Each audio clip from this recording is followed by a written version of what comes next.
নমস্কার। ক্যালকাটা ডায়ালগস থেকে মনোজ দাসের প্রীতি ও শুভেচ্ছা নিন। আমি গত 22শে জুন আমি বলেছিলাম যে যেদিন পশ্চিমবঙ্গ সরকার বাজেট পেশ করছে সেদিন আমি বলেছিলাম সেই বাজেটে 11,000 কোটি টাকা রেখে দেওয়া হয়েছে কেন্দ্রীয় সহযোগিতায় তিস্তা প্রকল্পের জন্য। এই তিস্তা প্রকল্পর এই ঘোষণার পরেই আমি বলেছিলাম যে 23 থেকে 26 এই সময় তারেক রহমান বাংলাদেশের প্রধানমন্ত্রী তিনি যে চীনে যাচ্ছেন তার যাওয়ার একটা বড় কারণ অন্তত বাংলাদেশের পত্র পত্রিকা বাংলাদেশ সরকারের বিভিন্ন ঘোষণা থেকে জানা গেছে যে সেই যাওয়ার একটা বড় কারণ সফরের সেই বড় কারণ হচ্ছে তিস্তা প্রকল্পে চীনের সাথে মৌ স্বাক্ষর এবং তাদের সঙ্গে চীন যেটা তিস্তা প্রকল্পকে এগিয়ে নিয়ে যাওয়া। আমরা এটাও জেনেছিলাম যে 11,000 কোটি টাকা ব্যয়ে তিস্তা প্রকল্প করবে বাংলাদেশ চীনের সহযোগিতায় এবং এই টাকাটাও আবার চীন পুরোপুরি দিয়ে দেবে, এটাও আমি বলেছিলাম। এবং সেই মৌ স্বাক্ষরিত হবে এবার তারেক রহমান যে চীন সফরে যাচ্ছেন সেই চীন সফরে যাওয়ার পর সেই চীন সফরে এই জিনিসটা হবে। কিন্তু আমি আমার সেই ভিডিওতে বলেছিলাম প্রতিবেদনে যে পশ্চিমবঙ্গের যদি উজানে এই যে পশ্চিমবঙ্গের প্রকল্প থাকার ফলে বাংলাদেশের প্রকল্পের উপরে চাপ তৈরি হবে এবং বাস্তবে বাংলাদেশের পক্ষে কিছু করা কঠিন। সুতরাং এই পরিস্থিতিতে বাংলাদেশ চীনের মৌ স্বাক্ষর তিস্তা নিয়ে আদৌ হবে কি না আমি এই সন্দেহ সেদিন জানিয়েছিলাম এবং দেখা গেল বাস্তবে ঠিক তাই হয়েছে। আজ 26শে জুন আজকে খবর যা আসছে তাতে তারেক রহমানের সঙ্গে চীনের 13টি মৌ স্বাক্ষর হয়েছে মেমোরান্ডাম অফ আন্ডারস্ট্যান্ডিং স্বাক্ষর হয়েছে, কিন্তু সেখানে তিস্তা প্রকল্পের কোনো নাম নেই। এই বিষয়টি নিয়ে এখনকার আলোচনা।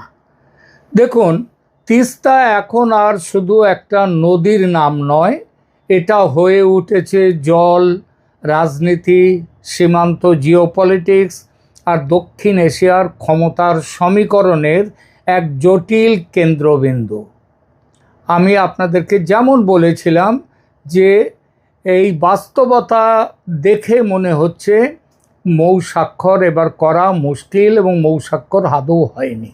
কারণটা কি? কারণ খুব সোজা।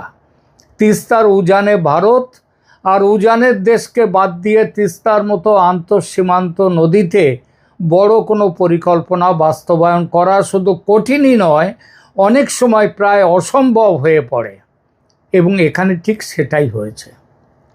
কিন্তু তিস্তা কেন এত গুরুত্বপূর্ণ? দেখুন, তিস্তা নদী উত্তরবঙ্গের জন্য, যেটা পশ্চিমবঙ্গের অংশেও আছে আবার বাংলাদেশের অংশেও আছে, তাদের জন্যে জীবন রেখার মতো।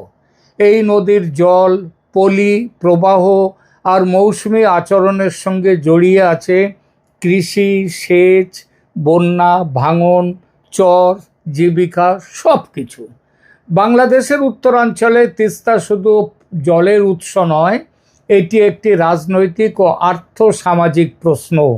কারণ শুকনো মৌসুমে নদীতে জল কমে গেলে ক্ষতি হয় কৃষকের, আবার বর্ষায় জলের অতিরিক্ত প্রবাহ আর অনিয়ন্ত্রিত ভাঙনে ক্ষতিগ্রস্ত হয় বসতি, জমি আর অবকাঠামো।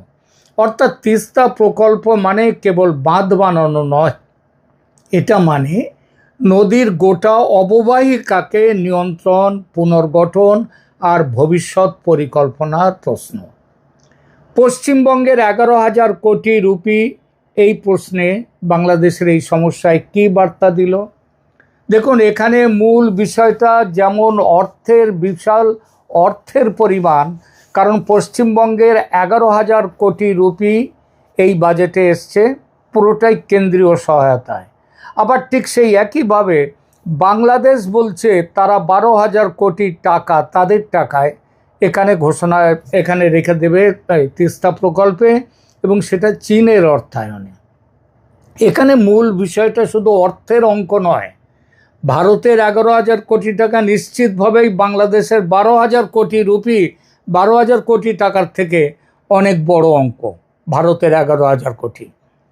ভারত এখন এই তিস্তা নিয়ে নিজের অবস্থান আরও স্পষ্ট করতে এই বার্তাটি দিল। এটা পশ্চিমবঙ্গের স্থানীয় প্রকল্প বলে দেখা গেলেও বাস্তবে এর ভূ রাজনৈতিক প্রতিধ্বনি আছে।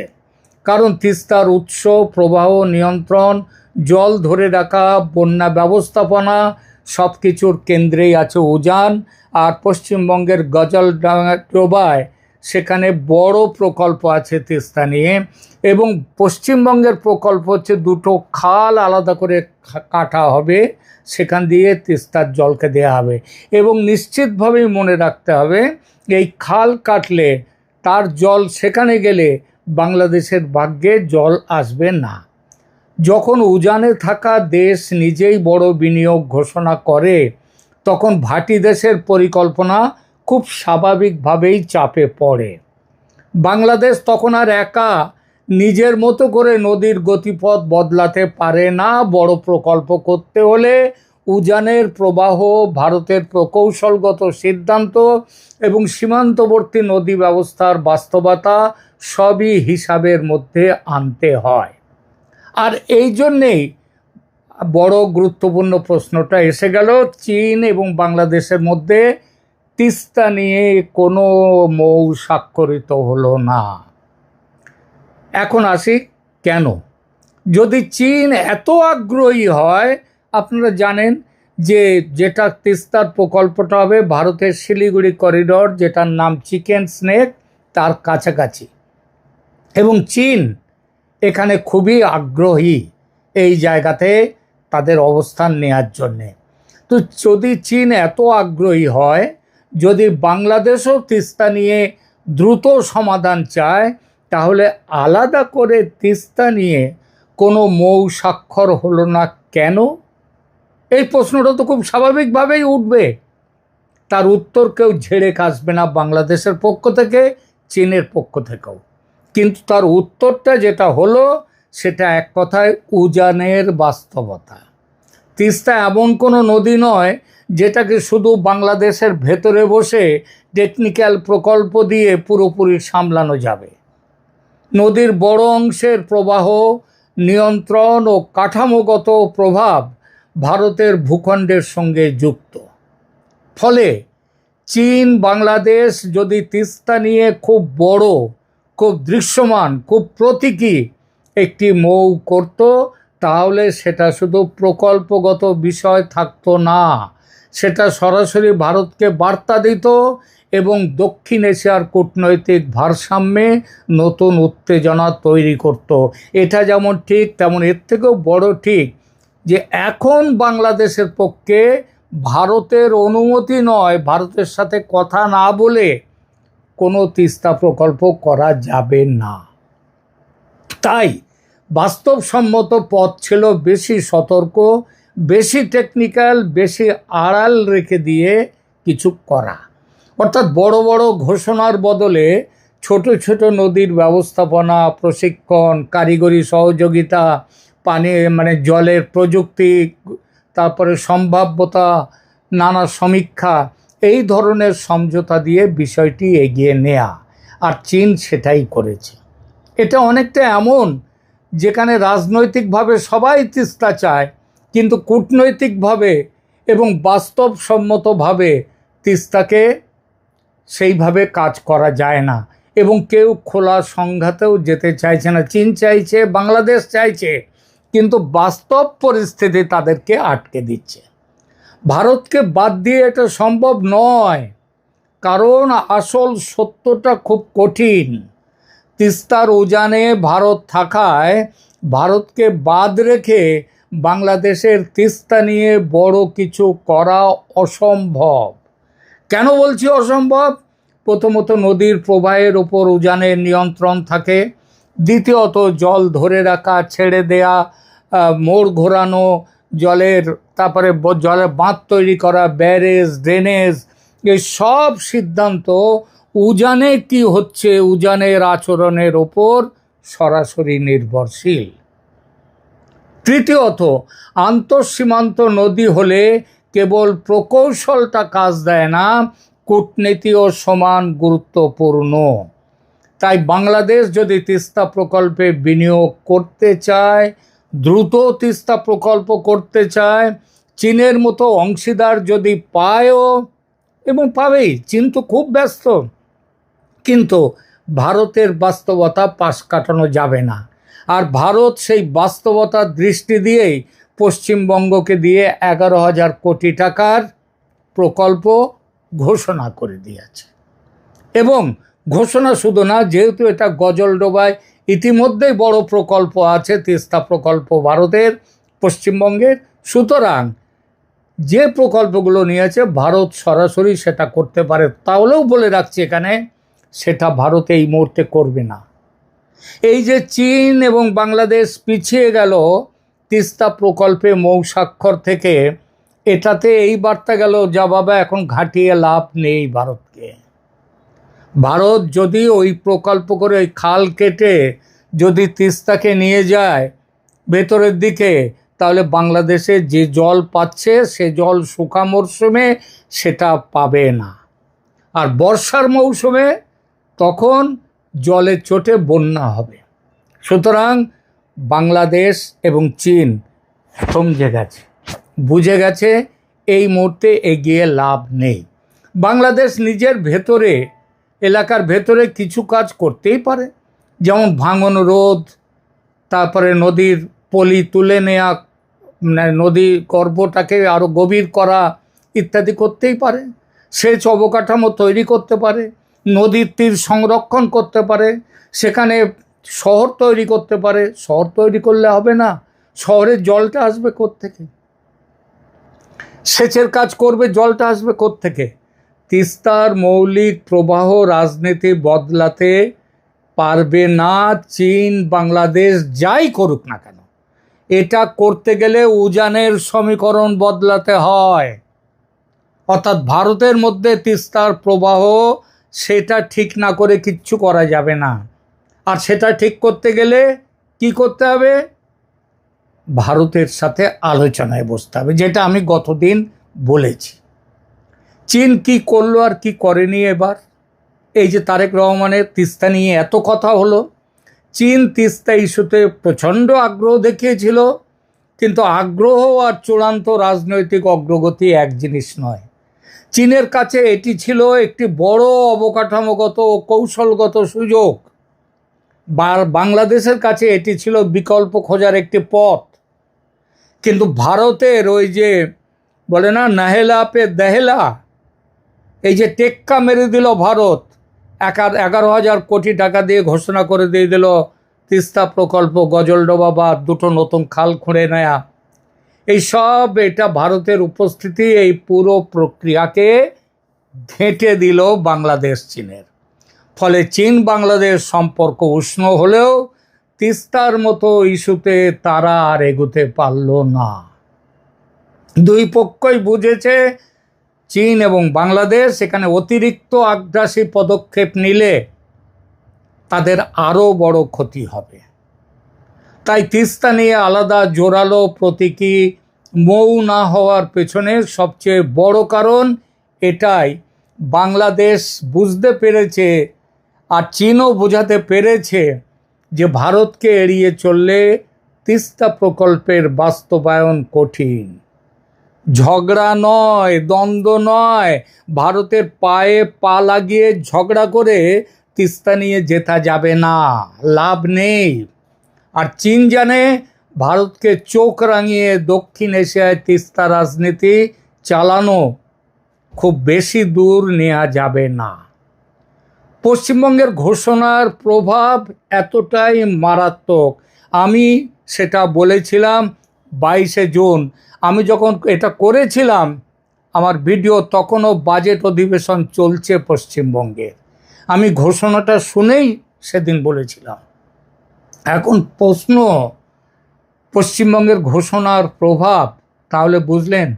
11,000 কোটি রুপির ঘোষণা, চীন বাংলাদেশ তিস্তা মৌ না হওয়ার বড় কারণ বলে কি এটা কি একমাত্র কারণ?